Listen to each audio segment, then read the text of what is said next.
Almost 50 years ago, another candidate from Massachusetts explained that he was an American running for president, not a Catholic running for president. Like him, I am an American running for president.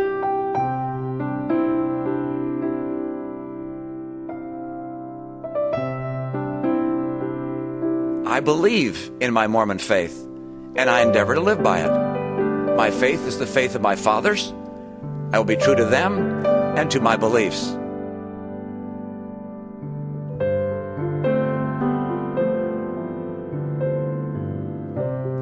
Some believe that such a confession of my faith will sink my candidacy.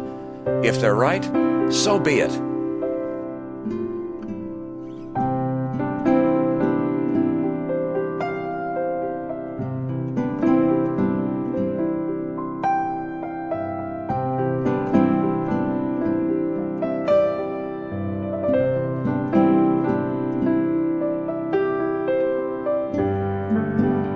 Religious tolerance would be a shallow principle indeed if it were reserved only for faiths with which we agree.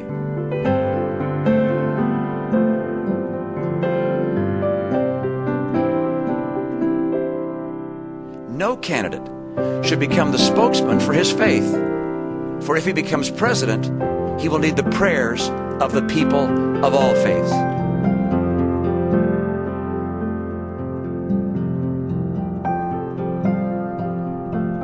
I thought it was just a terrific speech from every standpoint, and if he wins this election, he wins Iowa, I think it'll be because of this speech. This was one of the most formidable addresses and most impressive addresses I've seen any candidate deliver this year.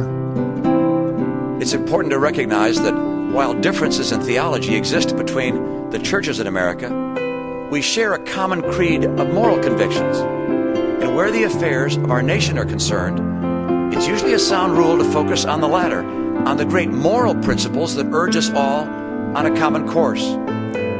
Whether it was the cause of abolition, or civil rights, or the right to life itself, no movement of conscience can succeed in America that cannot speak to the convictions of religious people.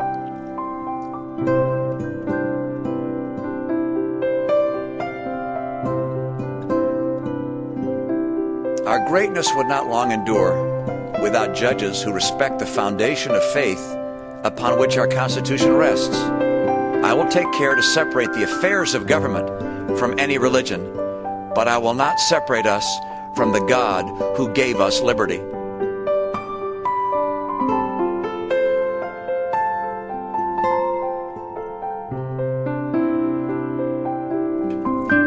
Perhaps the most important question to ask a person of faith who seeks a political office is this: does he share these American values, the equality of humankind, the obligation to serve one another, and a steadfast commitment to liberty? They're not unique to any one denomination. They belong to the great moral inheritance we hold in common. They're the firm ground on which Americans of different faiths meet and stand as a nation united. We believe that every single human being is a child of God. We're all part of the human family. The conviction of the inherent and inalienable worth of every life is still the most revolutionary political proposition ever advanced.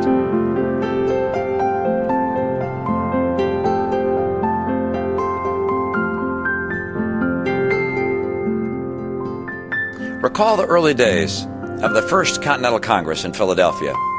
During the fall of 1774, with Boston occupied by British troops, there were rumors of imminent hostilities and fears of an impending war. In this time of peril, someone suggested that they pray. But there were objections.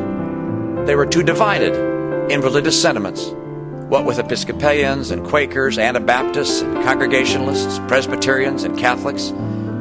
Then Sam Adams rose and said he would hear a prayer from anyone of piety and good character, as long as they were a patriot.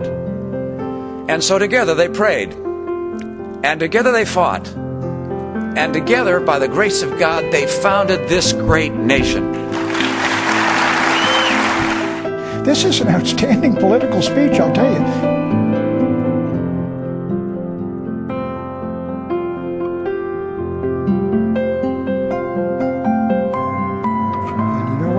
What he did is he said, talked about diversity, he said, we rose above it to become one.